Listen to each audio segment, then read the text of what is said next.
I do not have to belabor the point. There is a evolving crisis somewhere. We do not know what would be the end result of this crisis. It could lead to a protracted war. It could be a wide-scale strife. But whatever it is, we Filipinos are really in grave peril. We have so many millions, nearing 3, I think, of Filipinos working mainly in the Middle East. Kinakabahan ako.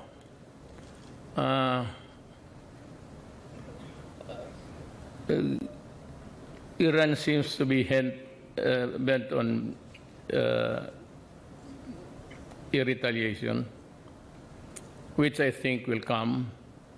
It's a matter of time. There is much hurt and even the loss of pride of the Arabic world. And retaliation or the cry for blood is there. Wala akong I do not have anything worry, were it not for the fact there are a lot of Filipinos there.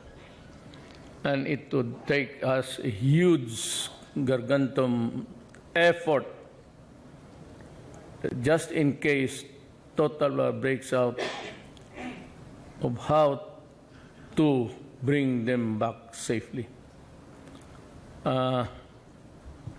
I called for the major commanders yesterday afternoon. I told them of the gravity of the situation and told them that they have to start even the deployment itself.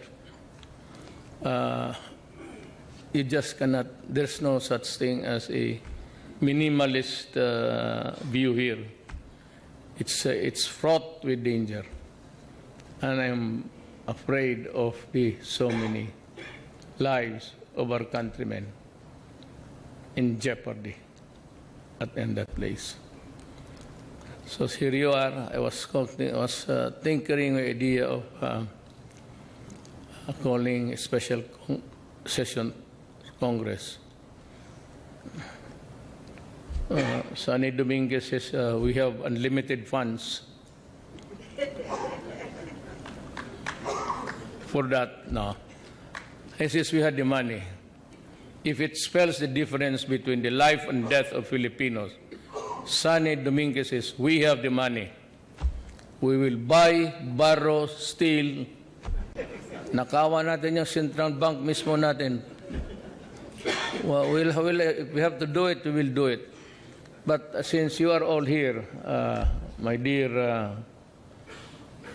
colleagues in government, I was once a congressman. We never had this kind of problem. Or it was all politics and who was going to be the next what. Yun lang ang worry namin. But ngayon, I suggest that Congress, even for about, bahala kang 1 or 2 days, discuss the problems, the ramifications.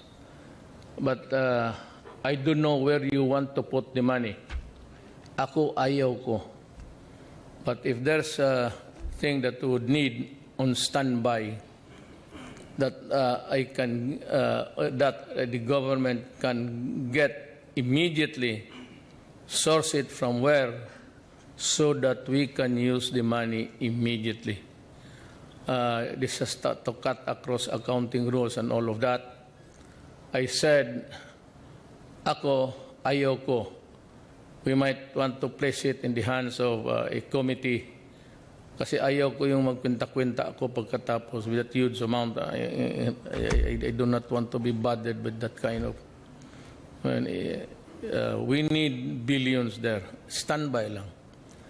And calculate what would be the calibrated withdrawals. First, in places where it is really very dangerous. As for example, well, lahat, if Iran poised to strike, it will not strike Iraq, because as it is, Iraq is already in a sorry state.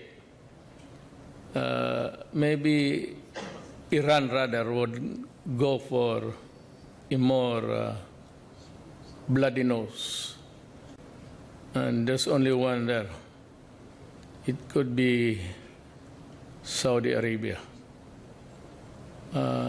Striking Iraq would not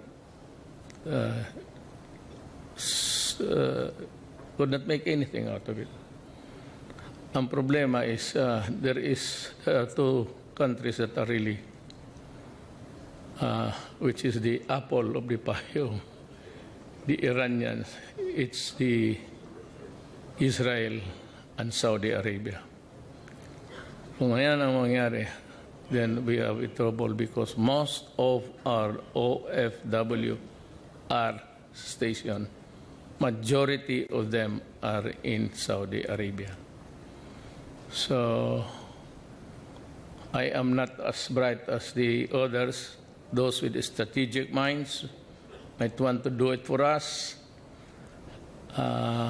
Let's start with a standby fund.